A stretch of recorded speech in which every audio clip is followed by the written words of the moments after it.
Once upon a time, there was a boy named Max who loved to play video games. He spent most of his free time in front of his computer, exploring virtual worlds and battling monsters. One day, while Max was playing his favorite game, he heard a knock at the door. He paused the game and went to answer it. It was his grandfather, a wise old man who had lived through many technological advancements in his lifetime. As Max showed his grandfather his latest achievements in the game, his grandfather asked him, "What do you want this game to do?" "I want it to be the best game ever," Max replied with enthusiasm.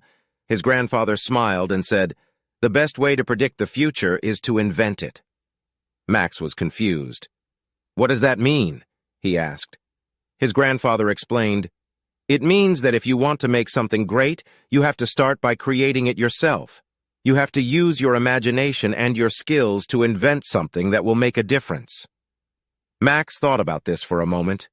He realized that playing video games was more than just a hobby. It was a way to exercise his creativity and problem-solving skills. From that day forward, Max approached his games with a new perspective. He thought about the impact they could have on the world and the problems they could solve. He used his imagination and creativity to invent games that would make a difference. Years later, Max became a successful game developer, creating games that transformed the industry. He never forgot the lesson his grandfather taught him, that the best way to predict the future is to invent it. And he knew that every time he created a new game, he was contributing to a better future for all gamers. As Max looked back on his journey, he realized that his grandfather had been right all along. The best way to predict the future is to invent it. And he was proud to be one of the game developers who was shaping the world of gaming.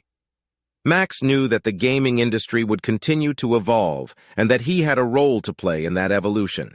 He continued to use his imagination and creativity to invent new games that would push the boundaries of what was possible. In the end, Max knew that his grandfather's advice had been the key to his success. The best way to predict the future is to invent it. And he was excited to see what new games he would invent next.